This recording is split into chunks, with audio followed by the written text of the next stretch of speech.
राष्ट्रीय आर्य महाअधिवेशन में उपस्थित सभी आर्यों आर्याओं, आप सबका हार्दिक स्वागत है।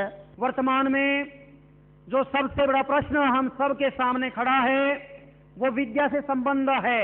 हमें अपने युवा को, छात्र वर्ग को बचाना है। ये छात्र वर्ग रीढ़ है भविष्य की। खेल मंत्री नारायण सिंह राणा जी। राष्ट्रीय आर्य निर्मात्री सभा के सम्मानित अध्यक्ष आर्य लोकनाथ जी, आचार्य परमदेव जी मीमांसक, आज देश को आपके चिंतन की आवश्यकता है, युवाओं की आवश्यकता है। भावनाओं के साथ में युवा आगे आएं और इस देश को बचाएं। धन्यवाद। नारायण सिंह राणा जी का हम आभार व्यक्त करते हैं कि राष्ट्रीय क्षत्रिय सभा को उनका संपूर्ण समर्थन और सहयोग सतत प्राप्त होता है और हमारे निवेदन पर हम सबके बीच में पहुंचे और अपने इस परिवार को विशेष एक आधिकारिक निर्देश भी दिया कि अपना सारा सामर्थ्य लगा करके हम इस सुरक्षा के तंत्र को सबलता की ओर बढ़ाएं। आर्य जी का धन्यवाद। अब सभा में उपस्थित जितना भी युवा वर्ग कुर्सियों पर बैठा है वे विशेष ध्यान देंगे कि अधिकांश कुर्सियां भर चुकी हैं। अब बाहर से अपना आर्य परिवारों में आपके आगे से कोई भी वरिष्ठ सभागार में प्रवेश कर रहा है तो युवक अपना स्थान शांत भाव से छोड़ देंगे, वरिष्ठों को प्राथमिकता देंगे। आचार्य चंद्रकांता जी करनाल से। जब स्वामी दयानंद जी आए, उन्होंने महिलाओं को भी शिक्षित करने के लिए तथ्य प्रस्तुत किए, कहा महिलाएं भी शिक्षित हों। धन्यवाद। धन्यवाद आचार्य जी। आर्या सुमित्रा जी। उठो वतन के नौजवानों, ये वक्त तुमको बुला रहा है। उठो वतन के नौजवानों, ये वक्त तुमको बुला रहा है। सभी की नजरें लगी हैं तुम पर, हर एक जन आस लगा रहा है। धन्यवाद आर्या सुमित्रा जी का। उन्होंने आप सबका आह्वान किया। अब हमारे मध्य में आने वाले हैं राष्ट्रीय आर्य निर्मात्री सभा के महासचिव आचार्य जितेंद्र जी। हमारे देश का स्वर्णिम काल कौन सा था? कहते हैं वैदिक काल। अर्थात जिस समय इस देश के अंदर वेद की विद्या पढ़ाई जाती थी, वेद की विद्या सिखाई जाती थी, वेद की विद्या पर लोग चलते थे, व्यवहार में लाते थे, वहां काल मेरे देश का स्वर्णिम काल रहा है। और 1-2 वर्ष नहीं, करोड़ों वर्ष तक, करोड़ों वर्ष तक यह भारत देश, यह आर्यावर्त उस वेद विद्या से सुभूषित होने के कारण सारे विश्व में जगमगाता रहा है। विश्व गुरु कहलाया, सार्वभौमिक राजा रहा है, चक्रवर्ती सम्राट रहा है। ये देश समृद्धि से परिपूर्ण, सुरक्षा से परिपूर्ण, चरित्र से परिपूर्ण, धन वैभव से परिपूर्ण कब? जब हम वेद विद्या पर चलते थे। युवाओं, लेकिन कहीं ना कहीं असावधानी हुई और हम उस वेद विद्या से अप्रवृत्त होने लग गई और उसका पहला परिणाम हमने देखा। संसार का सबसे पहला विश्व युद्ध कब? 1939 में नहीं, महाभारत में संसार का सबसे पहला युद्ध हुआ उस वेद विद्या की अप्रवृत्ति के कारण, जब भाई भाई से लड़ा। और फिर क्या हुआ? श्री कृष्ण, धर्म संस्थापक योगी राज श्री कृष्ण ने खूब प्रयास किया। वो महान वेदज्ञ थे, उनके प्रयास से कुछ तो रुका, लेकिन बिखराव इतना तीव्रता से हो रहा था, वेद विद्या से बिछड़ते जा रहे थे और वह प्रयास भी पूर्णतया सफल ना हो पाया। और फिर दुर्भाग्य से क्या हुआ? इसी देश के अंदर जहां केवल और केवल एक मत होता था सारे विश्व में, वैदिक मत, उसी देश के अंदर नाना प्रकार की विचारधाराएं, परस्पर विरोधी विचारधाराएं, परस्पर नए नए संप्रदाय कुकुर मुत्ते की तरह उगने लग गए।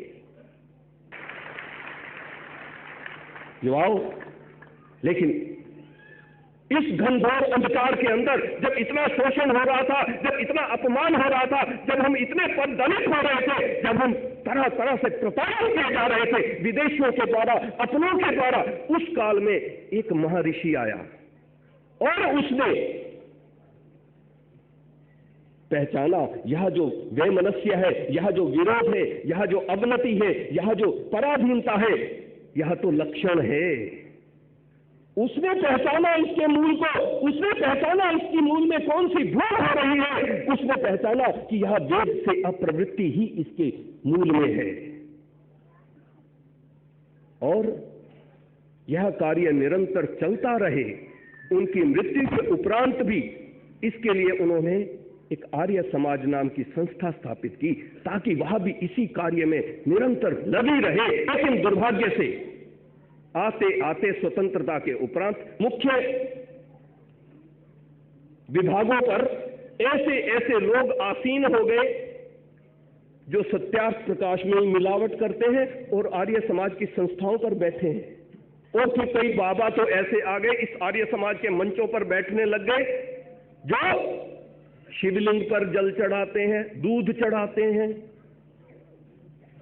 जो गंगा की आरती उतारते हैं, जो कांवड़ियों का समर्थन करते हैं। और अभी अभी आपने उन बाबाओं को देखा होगा कुंभ में, कहा तो ऋषि दयानंद ने पाखंड खंड नहीं पता कर गाड़ी पर उसी कुंभ के अंदर, तो कहा ये आर्य समाज के मंचों पर सुशोभित होने वाले बाबा गए। अभी अभी आपने देखा होगा टीवी पर, ये कुंभ में शाही स्नान करते हैं। और फिर कुछ ऐसे भी आ गए इस आर्य समाज के उच्चस्थ पदों पर, जो मीट का मसाला बेचते हैं और आर्य समाज के पंसारी बन बैठे। तब कौन इस वेद विद्या को आगे बढ़ाएगा? तब कौन इस वेद विद्या के प्रचार के कार्य को आगे बढ़ाएगा? तब कौन ऋषि दयानंद के हृदय की इच्छा को आगे बढ़ाएगा? कौन मानवता लाएगा? कौन परोपकार की बात सिखाएगा? कौन योग की विद्या सिखाएगा? जब आर्य समाज ही डूब जाएगा तो ऐसे काल के अंदर, इतने संक्रमण के काल के अंदर राष्ट्रीय आर्य निर्मात्री सभा का गठन होगा। अरे वहां विद्या जो मानवता देती है, वह विद्या जो परोपकार करने की योग्यता देती है, वह विद्या जो जीवन के परम लक्ष्य को देती है, जो आपको मनुष्य कहलाने का अधिकार देती है, उस विद्या को समाज में प्रचारित करना है। जब आर्य समाज के लोग नहीं करेंगे तो निर्मात्री सभा को आगे आना पड़ा, एक नई सभा का गठन करना पड़ा। और युवाओं, तब से लेकर यहां 2003 में इसका गठन हुआ और 2007 में इसका कार्य विस्तृत रूप से प्रारंभ हुआ और 2021 अगस्त 2009 को मुझे उसका संयोजन का कार्यभार सौंपा गया। 2009-21 अगस्त से लेकर के हमारा जो नववर्ष नव संवत आता है, तब तक हमारे 87 सत्र 2009 से 2010 के नव संवत तक लगे और फिर 2010 से 2011 तक 193 सत्र अगले वर्ष में लगे और 2012-13 में 227 सत्र हमने एक वर्ष में लगाए हैं युवा, जिसमें से 25 सत्र महिलाओं के हैं, 202 सत्र पुरुषों के हैं और प्रत्येक सत्र के अंदर अर्थात एक मास में 19 की एवरेज, अर्थात प्रत्येक सप्ताह कम से कम 5 सत्र कहीं ना कहीं विभिन्न स्थानों पर लगते रहे हैं। और जानते हो, एक सत्र में यदि आप 40 की अनुपात से भी गिनते हो, अभी तो वैसे मैं आपको सूचना दे दूं, अभी हमारे बीच में आचार्य इंदिरा जी रही थी और जानते हो मेवास के क्षेत्र में जहां आर्य समाज का नाम लेना भी बड़ा कठिन है, उस क्षेत्र में बहन जी अभी महिलाओं का सत्र इसी 9-10 को लगा करके आई है। और बता दूं आपको, अंतिम संख्या आपको सुन करके रोमांच होगा। जानते हो कितनी संख्या रही? 170 महिलाओं ने यज्ञोपवीत ग्रहण किया। वो वेद विद्या जिसके लिए ऋषि दयानंद ने अपने आप को आह्वान कर दिया, उस वेद विद्या के लिए हमारे आचार्यगण निरंतर संघर्षरत है। और जानते हो, एक वर्ष में यदि आप 40 व्यक्तियों को, एक सत्र में 40 व्यक्तियों का भी अनुपात लेते हो तो 9000 व्यक्तियों को एक वर्ष में हम आर्य समाज की विचारधारा की ओर बढ़ा देते हैं। और केवल प्राथमिक सत्र ही नहीं, उसके साथ साथ आचार्य कक्षाएं चलती हैं, उसके साथ साथ वैदिक प्रवक्ताओं की कक्षाएं चलती हैं, उसके साथ साथ आर्य उपदेशक और आर्य उपदेशिकाओं की कक्षाएं चलती हैं। मैं इन्हीं बातों के साथ अपनी वाणी को विराम देता हूं। सभी को धन्यवाद। मैं कुछ अपनी जो आचार्य महाविद्यालय की रूपरेखा है, क्या कार्य आचार्य महाविद्यालय ने किया है, क्या हमारी योजना है। राष्ट्रीय आर्य निमात्री सभा ने आचार्य महाविद्यालय की स्थापना सन 2006 में की। आचार्य महाविद्यालय के अंतर्गत विभिन्न पाठ्यक्रम चलाए जाते हैं। सन 2006 से लगभग जिन आर्यों की कक्षाएं लग चुकी हैं, उनमें से 24 पुरुष आचार्य काम कर रहे हैं हमारे, और 3 महिला आचार्य सत्रों को नियमित रूप से ले रही हैं। 5 महिला आचार्य कार्य क्षेत्र में काम करने के लिए तैयार हैं। इसके अतिरिक्त 100 उपदेशक जो परीक्षा पास कर चुके हैं, उनको आज आपके सम्मुख आइडेंटिटी कार्ड दिए जाएंगे और वो क्रियात्मक रूप से मैदान में उतरने को तैयार हैं। मैं आह्वान करता हूं उन आर्य उपदेशकों का जिन्होंने परीक्षा उत्तीर्ण करके और आर्य उपदेशक का पद प्राप्त किया है। सर्वप्रथम आर्य भूपेंद्र जी उत्तम नगर, आर्य राजकुमार जी गोपाल पार्क, आर्य उर्मिला जी नजफगढ़, आर्य रोशनी जी नागलोई, आर्य पूनम जी कुतुबगढ़, आर्य सुरेशा जी सागरपुर, सुनीता जी उत्तम नगर, पूजा जी उत्तम नगर, हर्षिता जी नागलोई, संतोष जी दतिया, उषा जी कुरुक्षेत्र, हुकुमचंद जी कुरुक्षेत्र, अनेन्द्र आर्य छारा, चेतन प्रकाश जी हिसार, दयानंद जी बिठमड़ा, धर्मवीर जी कासंडा, राजेश जी कतलुपुर और पंकज जी कतलुपुर, जयवीर जी महारा, प्रदीप जी बरोना, हमारे आचार्यगण उनको उपाधि प्रदान करेंगे। वैदिक धर्म की, वैदिक धर्म की, वैदिक धर्म की। और आर्य उपासना के इस क्रम को आगे बढ़ाते हुए मैं आमंत्रित करता हूं आचार्य यशवीर जी। मंच पर उपस्थित आर्य समाज को प्राण देने वाले आचार्य परमदेव जी मीमांसक, अन्य आचार्य वृंद, विद्वत मंडल, मातृशक्ति, आर्यो आर्याओं, हम सबका सौभाग्य है कि हमें ऐसे पुनीत देश में जन्म मिला। और यह इससे भी अति सौभाग्य का विषय है कि ऐसी कठिन परिस्थितियों में हमें उस विद्या को प्रसारित करने का अवसर मिला है जो पूरे मानव मात्र की नहीं, प्राणी मात्र की हितैषी रही है। जब तक उस विद्या का प्रचार प्रसार संसार में रहा, हम सब प्राणी मात्र सुख से इस धरती पर जीवन व्यतीत करते रहे। लेकिन जैसे जैसे वो वेद विद्या तिरोहित होती गई, तभी से मानव जाति ही नहीं, आज तो कीट पतंगों तक को लोग छोड़ते नहीं हैं, जीवित ही लोग उन्हें खा जाते हैं। युवाओं, वरिष्ठों, माताओं, बहनों, विद्वानों, इस राष्ट्र में जन्म लेने वाले प्रत्येक व्यक्ति का कर्तव्य है कि वो संसार में व्यवस्थाओं को स्थापित करे, और व्यवस्थाएं स्थापित करने का एकमात्र रास्ता है वेद। व्यवस्थाओं को स्थापित करने का वो बीड़ा ऋषि दयानंद ने आर्यों के कंधे पर डाला। आज मैं देख रहा हूं, मुझे बड़े एक उल्लास का प्रतीति हो रही है कि हम सब उस आंदोलन का, उस वेद विस्तार का हम एक हिस्सा बन चुके हैं, जो आज नहीं तो कल संसार में फिर से इतिहास रचेगा, वेद विद्या को स्थापित करेगा। आज जिन लोगों ने यहां वो वस्त्र धारण किया है, इस वस्त्र का थोड़ा थोड़ा रंग लाल दिया आचार्य जी ने, मैं समझता हूं तुम्हें और जलाना है, तुम्हें और तपाना है, तुम्हें और समय निकालना है। अर्थात यह तो तुम्हारे ऊपर जैसे बैल के ऊपर कांद डालने के लिए कोई परंपरा डाली जाती है। आचार्य जी इतने बुद्धिमान हैं कि वो इस परंपरा को अब आगे बढ़ा रहे हैं कि ये परंपरा आज ये 100 तक गई है, कल 1000 तक, और आने वाले समय में लाखों और करोड़ तक पहुंचे। अवश्य फिर हम इस पूरे संसार को आर्य परंपरा से गुंजायमान कर देंगे। और ये आकांक्षाएं केवल इन आचार्य की नहीं, हम बार बार सत्रों में आप सबको याद दिलाते हैं, ये आकांक्षाएं ऋषि दयानंद की है, ये आकांक्षाएं उन देशभक्तों की हैं जिन्होंने हंसते हुए फांसी के ठंडे चूमे थे भरी जवानी में। ये आकांक्षाएं परमात्मा की है, सीधी परमात्मा की। आप सबका धन्यवाद। नमस्ते जी। इसके उपरांत आचार्य सुशीला जी का आह्वान करता हूं। स्वामी जीवनानंद जी, राष्ट्रीय आर्य निर्मात्री सभा के पदाधिकारीगण, आर्यों, वेद की आज्ञा है पूरे संसार को आर्य बनाओ। आर्य समाज का लक्ष्य यही है, राष्ट्रीय आर्य निर्मात्री सभा का भी लक्ष्य यही है, और इसी लक्ष्य को लेकर हम सब आगे बढ़ रहे हैं। राष्ट्रीय आर्य निर्मात्री सभा केवल एक संगठन नहीं, एक सेना है, बुद्धिजीवियों की, धार्मिक लोगों की, भावनाशील लोगों की, जो लड़ रहे हैं अन्याय से, अविद्या से, अज्ञान से। यहाँ संघर्ष हैं, कठिनाइयां हैं, बाधाएं हैं, विरोध हैं।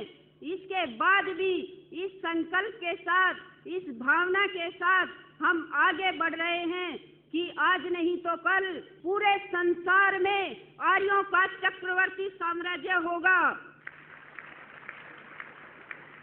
जो ऋषि दयानंद का सपना था, वही सपना हमारा है। इसी सपने को लेकर हम जी रहे हैं, इसी के लिए हम संघर्ष कर रहे हैं, इसी को लेकर हम आगे बढ़ रहे हैं। लेकिन अभी हमारी गति धीमी है, अभी हमें घोर पुरुषार्थ करना पड़ेगा, हमें त्याग करना पड़ेगा, हमें बलिदान करना पड़ेगा, हमें खून पसीना बहाना पड़ेगा। थोड़े से पुरुषार्थ से हम सफल हो जाएंगे, असंभव है। अपनी माताओं बहनों से मैं विशेष रूप से कहना चाहती हूँ, हम अर्धांगिनी केवल कहने के लिए नहीं है, हम केवल घर गृहस्थी की अर्धांगिनी नहीं है, इस राष्ट्र पर भी हमारा अधिकार है। हम संघर्ष क्यों नहीं कर सकते? अपने सत्रों में हम महिलाओं को देखते हैं, 2 दिन तक खूब पुरुषार्थ करती हैं, खूब संघर्ष करती हैं, सिद्धांतों से युक्त होकर मन में उमंग और उत्साह लेकर घर जाती हैं, लेकिन वहाँ स्थितियाँ विपरीत मिलती हैं। समाज में जाती हैं, वहाँ भी स्थितियाँ विपरीत मिलती हैं। कुछ दिन तक वो संघर्ष करती हैं, लड़ती हैं, और उसके बाद हार जाती हैं। परिवार के दबाव में, समाज के दबाव में। माताओं बहनों, वेद हमें पुरुषार्थ करने की आज्ञा देता है। यदि हम पुरुषार्थ करते हैं तो निश्चय जानो, आज हम कभी भी दीनहीन, दुखी और कमजोर नहीं हो सकते। यदि हम दीनहीन, दुखी और कमजोर हैं तो ये मान लेना, हमें आर्यत्व की कमी है, हमें आस्तिकता की कमी है, हमें धार्मिकता की कमी है। श्री ईश्वर सिंह एसीपी महोदय हैं दिल्ली पुलिस से। श्री सतवीर चहल जी गोहाना से हमारे मध्य में हैं, और श्री वीरेंद्र प्रकाश शास्त्री जी शिक्षा विभाग दिल्ली से हमारे मध्य में हैं। और इसके उपरांत हैं श्री रामनाथ लूथरा जी। श्री रामनाथ लूथरा जी हैं प्रवक्ता, राष्ट्रीय प्रवक्ता हैं हिंदू महासभा के। श्री रामनाथ लूथरा जी, आपका सम्मान कर रहे हैं आप सभी लोग। और श्री आशु मुंगिया जी राष्ट्रीय गोरक्षा सेना के अध्यक्ष हैं, गोरक्षा के क्षेत्र में बहुत तीव्रता से कार्य कर रहे हैं। हम सब इनका यहाँ पर स्वागत करते हैं। दिल्ली प्रांत में आप सभी आर्य कार्यकर्ताओं का स्वागत है। आप सभी आर्य कार्यकर्ता भारत की राजधानी में प्रथम बार एकत्रित हुए हैं। आप सभी को धन्यवाद। मैं अपना वक्तव्य, कुछ और प्रक्रियाएं हैं, कुछ और उद्घाटन करने हैं, उसके उपरांत में दूंगा। इस समय जो उपदेशक बने हैं और उपदेशिकाएं बनी हैं, और आर्यों के दिनचर्या के लिए राष्ट्रीय आर्य निर्मात्री सभा ने एक आर्य कैलेंडर तैयार किया है, आर्य तिथि पत्र तैयार किया है, जो जनवरी फरवरी से नहीं शुरू है, कि जो अपने देशी तिथियों से, आर्य तिथियों से शुरू है। चैत्र, वैशाख, ज्येष्ठ, आषाढ़ से शुरू है। हम 2013 में नहीं,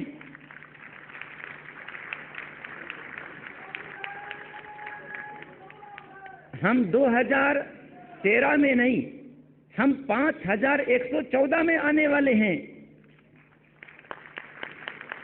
मैं ये चाहूंगा कि इस समय हमारे मंच पर आसीन सभी विद्वत वर्ग, अधिकारी वर्ग आज इस आर्य तिथि पत्र का विमोचन करें।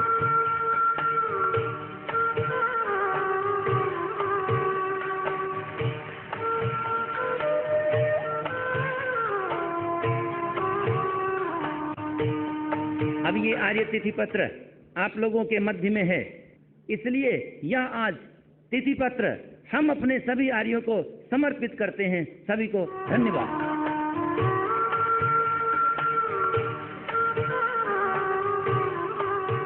और मैं आग्रह करता हूं अपने राष्ट्रीय अध्यक्ष सम्माननीय आर्य लोकनाथ जी से कि वे पूज्य स्वामी सुमेधानंद जी का स्वागत करें।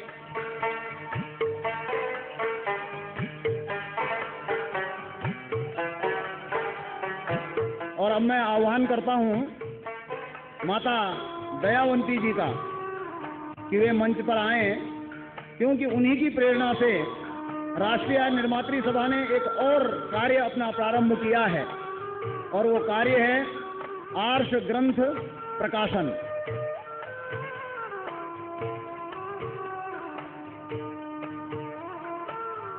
श्री सूरज सिंह जी वानप्रस्थी।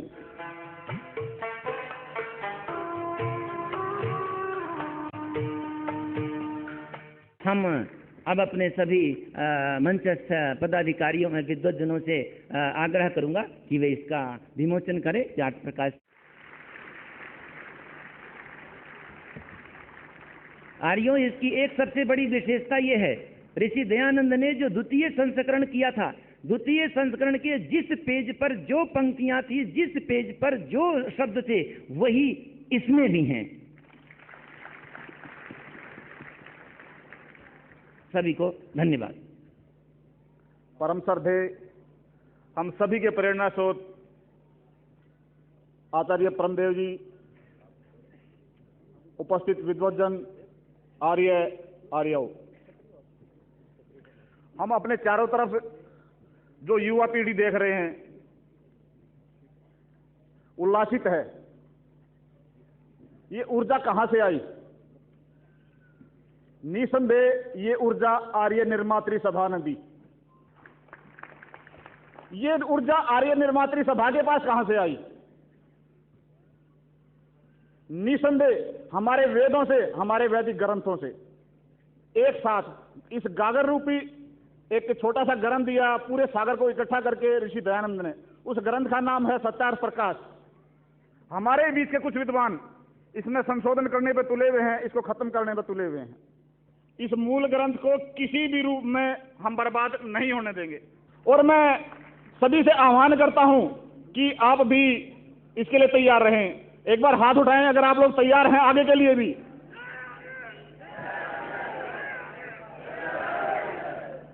सभी का धन्यवाद, सभी का आभार। और अब मैं आमंत्रित करता हूं आर्ष ग्रंथ प्रकाशन निधि के अध्यक्ष आचार्य कृण्वंतो विश्वमार्यम पत्रिका के सह संपादक आचार्य सतीश जी को कि वे आएं और अपनी पूरी योजना को संक्षेप में आपके सामने रखें। हम सबके प्रेरणा स्रोत श्रद्धेय आचार्य परमदेव मीमांसक जी, सभी आचार्यवृंद, राष्ट्रीय आर्य निर्मात्री सभा के सभी अधिकारीगण, राष्ट्रीय क्षत्रिय सभा के सभी अधिकारीगण, राष्ट्रीय छात्र सभा के सभी अधिकारीगण, युवाओं, आर्यों, आगंतुकों व मातृशक्ति। ऋषि दयानंद के 131 वर्ष उनके निधन के बाद आज भी यदि उनके सिद्धांतों के अनुसार हम सब कार्य कर पाने में सक्षम हो रहे हैं तो उसका श्रेय ऋषि दयानंद को ही जाता है। हम सब सौभाग्यशाली हैं कि उस ऋषि ने अपने 20 वर्ष का जीवन जो कार्य क्षेत्र में रहा था वेद विद्या के प्रचार प्रसार का, उसमें निरंतर ग्रंथों के लेखन का कार्य वो करते रहे और वो सिद्धांत हमें लिख